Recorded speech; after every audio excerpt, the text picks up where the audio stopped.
So UFC 249 going down this Saturday in Jacksonville, Florida. A much anticipated card, a much needed return to some live action sports as we're joined by ESPN's Ariel Helwani. Thanks for joining this call, dude. First of all, how you been hanging in there?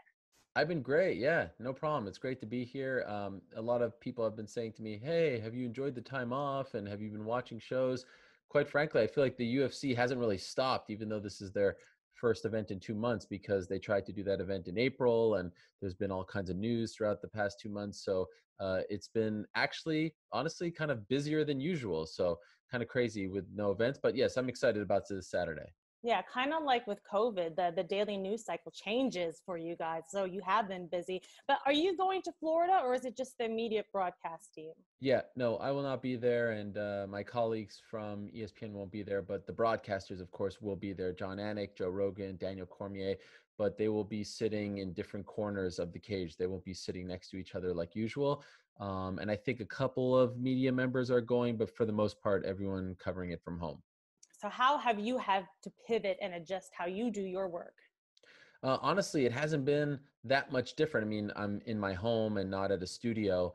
But it's funny because when I started my journalism career in 2006, I wanted to be an MMA journalist. And what I did was I started my own website and I really love interviewing people. So my idea was every morning at 8 a.m., I would post another audio interview. This is really before podcasts, but I had like a little thing on my site that I built where I'd post an audio interview with a fighter at 8 a.m. Monday through Friday, and I would reach out to the fighters via MySpace. That was the social media site Bringing du it back. jour. Yeah, I Yeah. know. That's how old I am now. And it was actually in a tiny apartment. I was living in a tiny apartment in New York City with my future wife, and actually sitting at the same table that I am now. It was our dinner table back then in that tiny apartment. Now it's just a spare table and a spare bedroom that I've converted into a studio. And I'm just doing interviews like I was back then and shows like I was back then. And it kind of Okay. feels like my whole career has come full circle, except now I work for ESPN. So I've enjoyed it and I feel like I've been prepared for this. Yeah. I mean, the pay bump has got to be worth it A alone, little bit. right? Yes, a little bit. So my heart kind of really goes out to all these fighters who've had to adjust in this weird time, have weird training camps as they prepare for Saturday's 249. In your dealings with any of the fighters, what are some of the challenges that they've had to face? Amazingly, they don't really speak of the challenges. You know, Really? fighters are a different kind of human beings, right? And what they do for a living is somewhat unfathomable to me. Like, I don't possess the DNA in my body to do what they do for a living.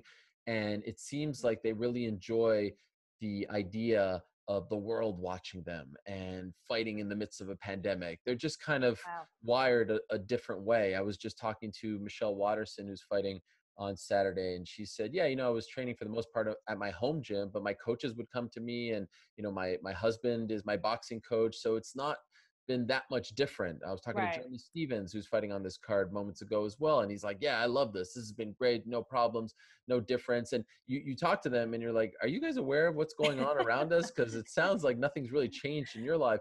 But Right. they're all every fighter I've spoken to said, "How do I get on these cards? I want the world to watch me. I want to save the day. I want to be a part of this." So they're all very motivated and all very excited about this idea that they're the only game in town, and they really aren't complaining all that much about whatever challenges may have come up. Yeah, they want to fight and we want to watch. We are definitely starved for some action. But when it comes to Saturday, what are kind of some of the steps and precautions for safety that the UFC has taken? And how are they maintaining that social distancing, which is very important?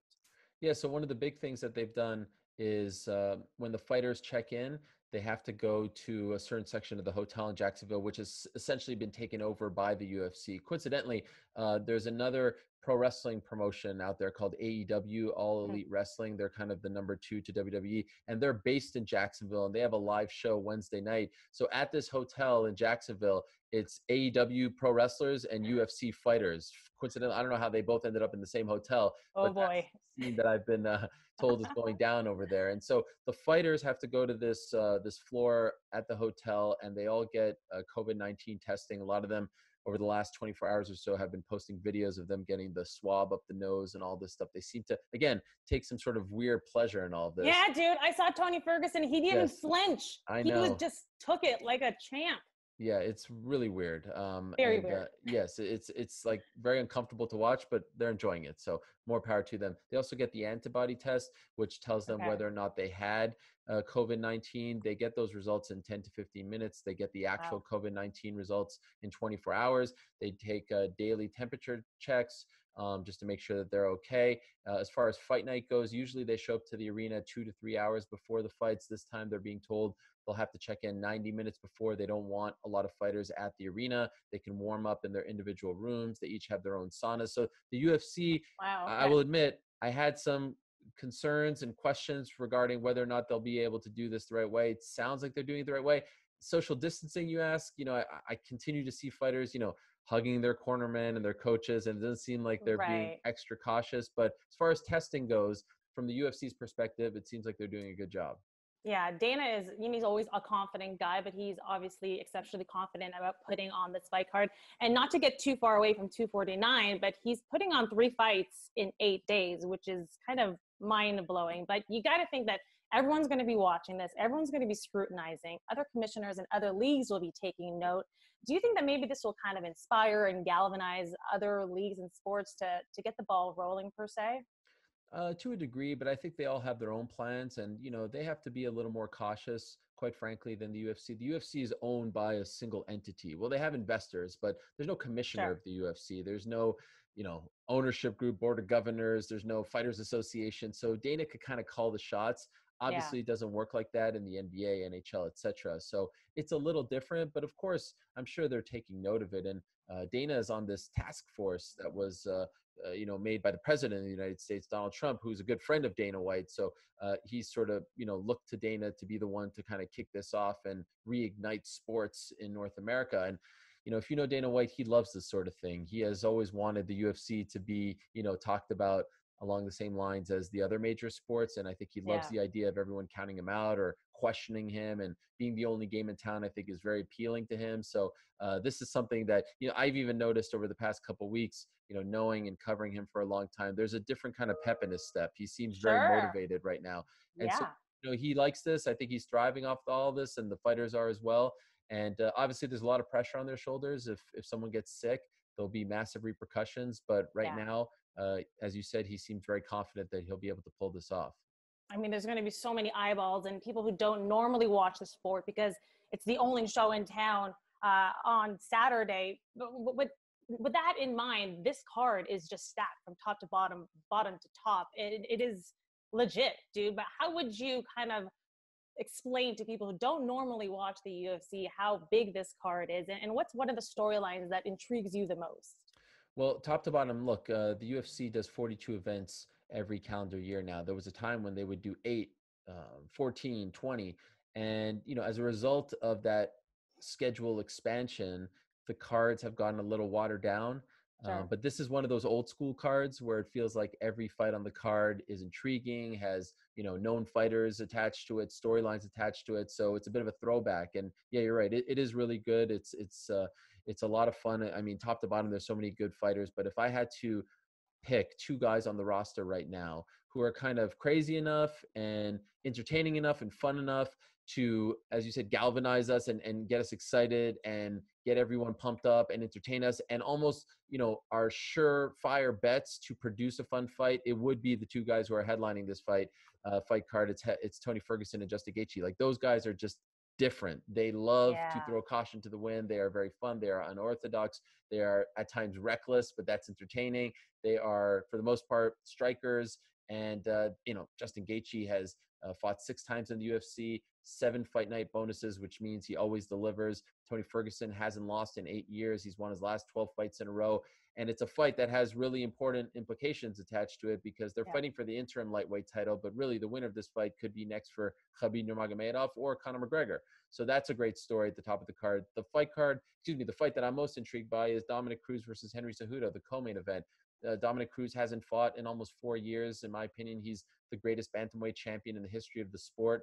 He's had to deal with a litany of injuries throughout his career, and he's fighting Henry Cejudo, who's a very brash young man who won the Olympic gold medal in 2008. At the time, he was the youngest Olympic wrestler from America to win a gold medal, 21 years young, and he's turned into a phenomenal MMA fighter. 125 champ, then moved up to 135 last June, won that belt, calls himself Triple C, the triple champ, Olympic champ, 125 champ, 135 champ, and they go way back. Years ago, they used to train in Arizona, so there's a bit of a rivalry there. And the idea of Cruz coming back to shut up this guy and take back his belt is really intriguing as well. So those are two fights at the top of the card, which I just love everything about them.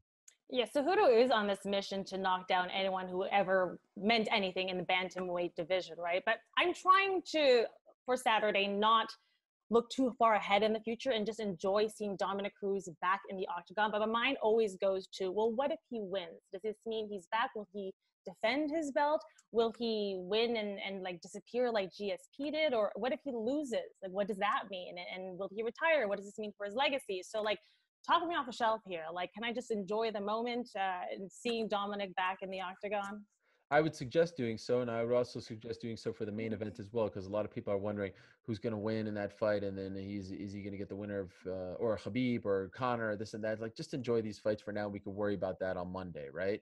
Yeah, and when but this is a must-win for Tony Ferguson. Like, well, yes, he has a lot to lose because he goes all the way down to the bottom of the ladder if he loses it, and there's a big payday waiting for him if he wins this fight. So yeah, to a degree, there's a lot of pressure on his shoulders. There's a lot of pressure on Henry's shoulders as well, because he's talked a lot over the past year. But as far as Dominic is concerned, if he wins, I would suspect he sticks around. The bigger question to me is, if he loses, does he want to work his way back up? Because as he was working his way back up this entire time, he always said, I want to fight for the belt and nothing else. And I don't know if he loses this fight, he's going to have to work his way back up. And I don't know if he'll be motivated enough to do that. And his body has taken a beating over the past decade. So to me, wins, sticks around, loses, I think there's a big question as to whether or not this is his last fight. Okay, so we're not going to go there just yet. We'll see what happens on Saturday, then we'll have this chat again about their future. I'm going to list 3 fights for you because there's so many fights that we just can't talk about them all. And then you choose which one you want to talk about, okay? We have the heavyweight tilt between Ngannou and Rosenstrike. There's Cowboy Cerrone and Anthony Showtime Pettis, which this one, just, you know, as a fight fan, you just want to see, and kind of like, I don't know, it kind of like pulls my heartstrings a little bit seeing these guys back in the octagon together. And then there's the Carla Esparza and you mentioned Michelle Waterson. It's the only female fight on the card. Which one would you like to talk about? Oh my gosh, can I talk about them all? No, okay, you can quickly if you want. The biggest fight of them all is Rosenstrike versus Ngannou, because the winner of that fight is probably going to fight for the belt next. Hopefully we'll get Daniel Cormier versus Stipe Miocic 3 later on this year, later on this summer. But I think the winner of that fight will be next in line. And if they can't come to terms with Stipe, there's a very good chance that DC fights the winner of that fight right away for either the interim title or the actual official title if they go ahead and strip Stipe. So that's the one that has the biggest title implications to it. Pettis Cerrone, they've got a lot of pressure on their shoulders. They've lost their last few fights. They need to rebound. I think there's more pressure on Pettis' shoulders because I still think he has some fight left in him. Cerrone's kind of at the tail end of his career. So anytime those two guys fight, as you mentioned, they're great fighters. They fought back in 2013. Pettis won that fight, so an opportunity for Cerrone to get back on track too. Waterson, Esparza, great fight between two legends of women's MMA. Esparza, the first ever UFC women's strawweight champion. Waterson was on a 3-fight winning streak, lost to Helwani and Jacek back in October. She was on the cusp of fighting for the belt. She wants to be the first mom champion in UFC history, and now she has an opportunity to get back on track against Carla Esparza. What more do you want? I know. She's doing it for the mom. She's a girl mom or something like that, or what was the saying goes. But okay, you did really good. That was a really good recap of all of those. Just kind of like let's go big picture before we end everything here.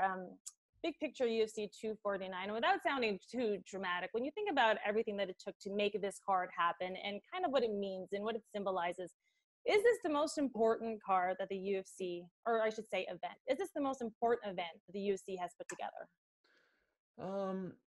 Okay, so people have been calling this the best card ever, and I don't want to be a negative Nancy, but I don't think it is the best card ever. I mean, what's your vote? Well, like UFC 200 was absolutely stacked on paper before John Jones pulled out. UFC 100 was pretty stacked as well. But there've been some really good cards. I don't think you always need to say this is the best, like going into it. I think that sometimes, that just, it loses its meaning if everything is the best. Every 2 months, it's the best, it's the best, it's the biggest, it's the greatest. So that being said, it's a phenomenal card, and that should be good enough.